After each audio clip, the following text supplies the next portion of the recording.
Sir good morning sir. Sir good morning sir.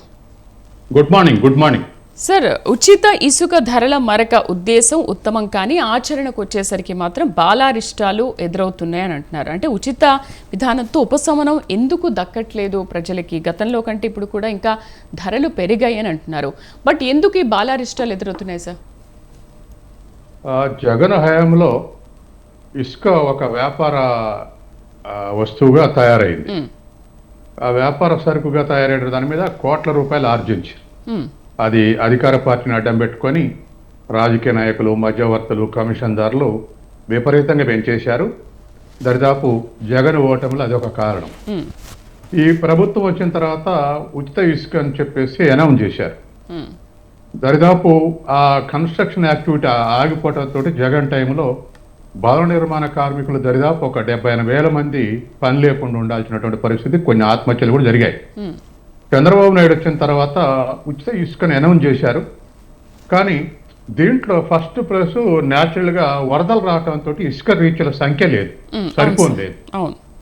ఇసుక రీచ్ల సంఖ్య సరిపోను లేకపోవడంతో సాపేక్ష కొరత ఏర్పడింది. ఇది ఒకటి.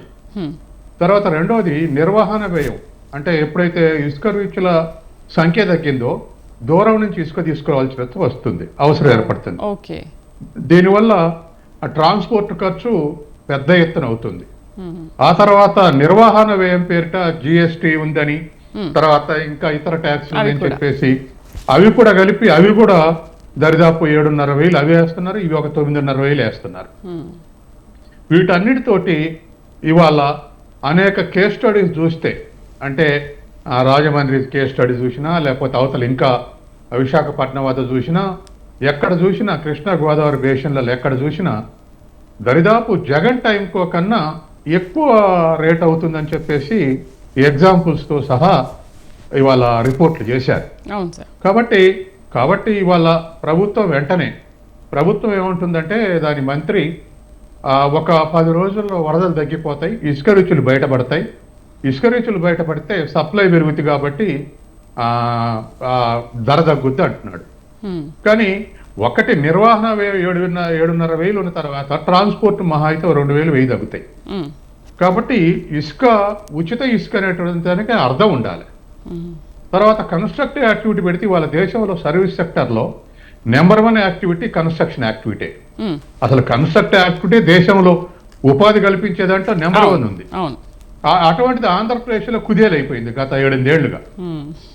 ఇప్పుడు ఆ యాక్టివిటీ పెరగాలంటే చంద్రబాబు నాయుడు గవర్నమెంట్ కూడా ఆలోచించాలి. ఇసుక రీచ్లు తీసుకొస్తే సప్లై పెరుగుతుంది, కానీ నిర్వహణ వ్యయం తగ్గించాలి, తర్వాత ట్రాన్స్పోర్ట్ కూడా అదుపులో ఉండాలి.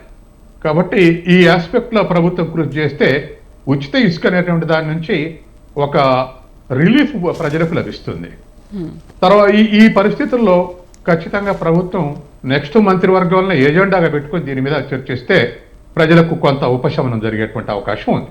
అయితే సార్, ఇది ఉచిత ఇసుక విధానం అనేది ప్రజలకు ఉపయోగకరమైందే, కానీ దాంట్లో ఆచరణలకు వచ్చేసరికి దాంట్లో లోపాలు కనిపిస్తున్నాయి, కష్ట నష్టాలు కనిపిస్తున్నాయి, సరైన ధరలకు కూడా ప్రజలకు అందడం లేదు. అంటే ఇది ప్రభుత్వానికి ఒక భారమే అనుకోవచ్చా ఉచిత ఇసుక విధానం అనేది?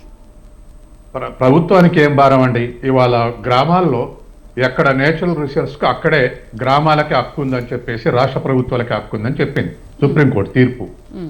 కాబట్టి ఇసుక రీచు ఇవాళ దాని మేరకు, అంటే ఇసుక మీద వసూలు చేసే ప్రభుత్వానికి వచ్చేటువంటి పన్ను చాలా తక్కువ. అందుకని ఇదేదో ఉచితంగా చేస్తున్నారు కాబట్టి అనేటువంటిది పెద్ద భారం కాదు.